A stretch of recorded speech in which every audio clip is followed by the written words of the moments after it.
इस वीडियो में अपन बात करेंगे क्लास 12 सीबीएसई बोर्ड की ऑल इम्पॉर्टेंट टॉपिक्स जो 28th को एग्ज़ाम होने वाली है इस ईयर 2026 में। उसके रिगार्डिंग मैंने एक वीडियो ऑलरेडी अपलोड कर दिया है इस यूट्यूब चैनल पे और इंस्टाग्राम पे भी डाल दिया है।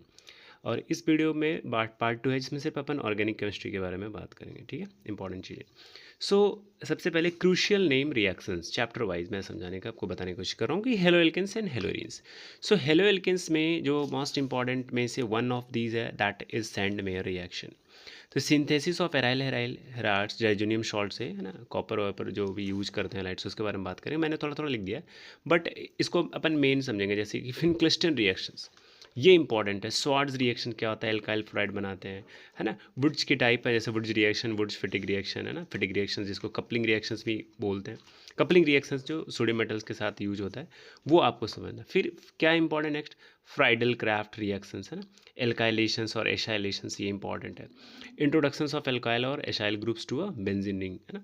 तो ये चैप्टर 1 में हो गए हेलो। अब देखो चैप्टर 1 में ना कुछ थोड़े मोड़े जो इम्पॉर्टेंट मैकेनिज्म्स हैं वो आपको आनी चाहिए अच्छे से, है ना।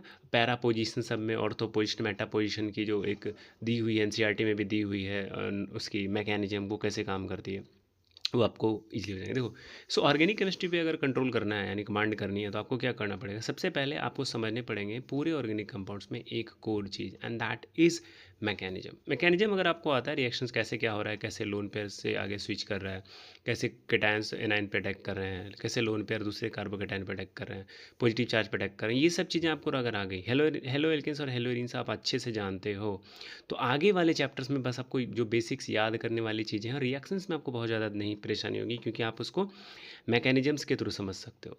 सो ये है इस चैप्टर 1 की इंपॉर्टेंट पार्ट। फिर नेक्स्ट चैप्टर है अल्कोहल्स, फिनॉल्स एंड ईथर। तो आप देख लो इसमें जो स्टार्ट होगा रिमर टीमन रिएक्शंस है ना। सो कॉल्वे रिएक्शंस क्या होती है उसके बारे में, फिर विलियमसन ईथर सिंथेसिस है, हाइड्रोकार्बन ऑक्सीडेशंस है। सो और भी बहुत सारे इंपॉर्टेंट रिएक्शंस हैं जो मैं एक और वीडियो में बताने की कोशिश करूँगा। ये थोड़ा सा मैंने अलग तरीके से बना दिया है थोड़ा, तो 2 पार्ट में बनाया मैंने। और ऑल्दो इसमें भी इंपॉर्टेंट है बट एक और भी है जिसमें थोड़ी चीज़ें रिपीटेड होगी, थोड़ी नहीं होगी, राइट। सो ये है चैप्टर 2 अल्कोहल्स में। देखो अब methods of preparations of alcohols आपको अच्छे से आने चाहिए, है ना। तो क्योंकि मेथड्स ऑफ प्रिपरेशन आपको पता होगा तो चीज़ें आप आसानी से कर पाओगे। और दूसरा जो नेमिंग रिएक्शन जितने मैं बता रहा हूँ इसमें से बेसिकली वो तो इंपॉर्टेंट है ही। फिर आते हैं जो मोस्ट इंपॉर्टेंट चैप्टर है पूरे ऑर्गेनिक का, that is aldehyde, ketones and carboxylic acids. Although ये एक चैप्टर है बट ये चैप्टर एक चैप्टर भी 3 चैप्टर के बराबर है क्योंकि इसमें एल्डिहाइड्स अलग से, कीटोन्स अलग से और कार्बोक्सिलिक एसिड भी एक अलग तरीके से, और इसमें सबसे ज़्यादा वेटेज है ना इस चैप्टर में। सो इस चैप्टर में जो नेमिंग रिएक्शन इंपॉर्टेंट हैं वो रोजनमुंड रिएक्शन, है ना, फिर रिडक्शन रिएक्शंस होते हैं, फिर स्टीफन रिएक्शंस, फिर Etard reactions, Clemmensen reductions, Wolff Kishner reductions. Aldol तो आप जानो कि एल्डोल कंडेंसेशन क्या होता है, कैसे उसके रिएक्शंस में एल्डोल का मतलब क्या होता है ना, एल्डिहाइड अल्कोहल क्या क्या है जो उसमें देखेंगे ना। सो कब सेकंड कार्बन पोजीशन पे OH जुड़ जाती है और CHO नंबर 1 पोजीशन होती है, तो आपका एल्डोल और क्रॉस एल्डोल कैसे होता है उसका आपको मैकेनिज्म भी अच्छे से आना चाहिए क्योंकि क्रॉस एल्डोल आपको थोड़ी सी याद करनी पड़ेगी। लेकिन याद करने से आप बचना चाहते हो तो आपको मैकेनिज्म ड्रॉ करके, जैसे मैं पढ़ाता हूँ मैकेनिज्म से ना, मैं वीडियो में डाल दूंगा जिसमें मैकेनिज्म कैसे से इसकी होती है, कैसे ट्रांसफ़र होती है वो देखो। आप समझो, मैं क्या, अब कुछ बच्चे मुझसे बोलेंगे सर मैकेनिज्म तो सिलेबस में है ही नहीं एनसीईआरटी में। देखो आप पढ़ाई क्यों करते हो उस चीज़ को समझो। आपको हर चीज़ आप उस देखो देखोगे कि जो सिलेबस में नहीं है तो उसको आप देखो कि क्या एल्डोल और क्रॉस एल्डोल सिलेबस में हाँ है, तो मैकेनिज्म नहीं दिया हुआ है सिलेबस में, बट क्या आप मैकेनिज्म सीख जाओगे तो आपके लिए याद करना तो नहीं पड़ेगा, आप अच्छे से सीख जाओगे इसको। वाई क्लियर होनी चाहिए ना आपको, तो वो वाई क्लियर कर देगा आपका मैकेनिज्म। इसलिए जान लेंगे, समझ लेंगे, थोड़ा एक्स्ट्रा पढ़ लेंगे, कोई इशू नहीं है। हाँ लेकिन ज़्यादातर फोकस टॉपिक पे रहेंगे जो सीबीएसई बोर्ड पूछ रही है। अभी अभी कोई रिएक्शंस नहीं करेंगे क्योंकि अभी तो बस 2 दिन बाद आपकी केमिस्ट्री की एग्जाम है। Next aldol condensation, cross aldol के बाद कैनिजारो रिएक्शन। कैनिजारो रिएक्शंस तो भैया आपको मतलब ये उन गिने चुने रिएक्शंस में है, Gattermann, Friedel Crafts, Sandmeyer, okay, Hell Volhard Zelinsky, जो कि आगे बताऊंगा, ये सब आपको नज़र आने वाला है। तो Cannizzaro reaction, Hell Volhard Zelinsky, H V Z, इसको तो आप भैया याद करके ही जाना। अब देखो जो अगला इंपॉर्टेंट टॉपिक, काफ़ी छोटा सा टॉपिक, एमीन्स, लेकिन इंपॉर्टेंट है। तो इसमें ना मैं भी जब 12th बोर्ड में था तो मेरे लिए ये क्वेश्चन आया था, है ना, हॉफमैन ब्रोमाइड डिग्रेडेशन रिएक्शंस।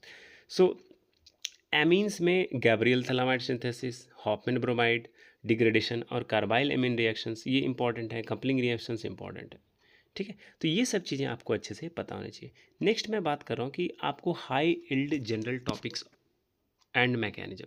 तो आपको इसको समझना है कि भैया कौन कौन से टॉपिक्स हैं जो बहुत ज़्यादा आपको समझने की ज़रूरत है, मतलब ओवरऑल बात करूँगा।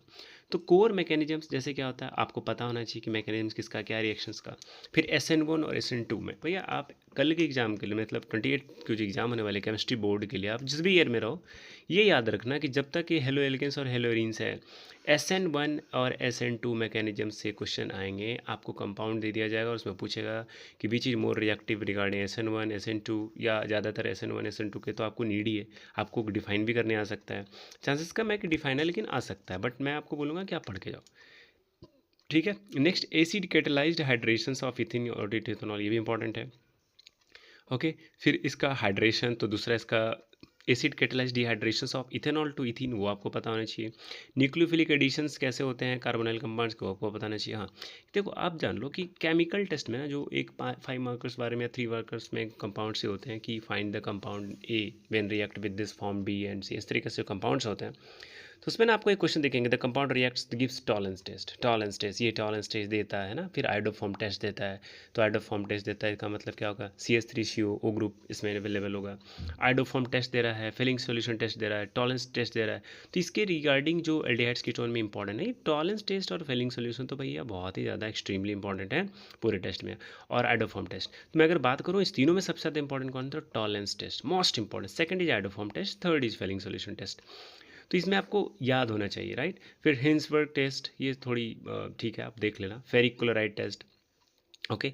फिर रीजनिंग बेस्ड तो क्वेश्चन आते हैं, आप boiling point, comparison, role of hydrogen bonding, H bond को आप बहुत सारी चीज़ें देख लो कि अगर आपको ऑर्गेनिक केमिस्ट्री में देखना हो ना, तो कोई भी चीज़, बहुत सारे ऐसे रिएक्शंस होते हैं जिसके पीछे रेजोनेंस का एक बहुत बड़ा हैंड होता है।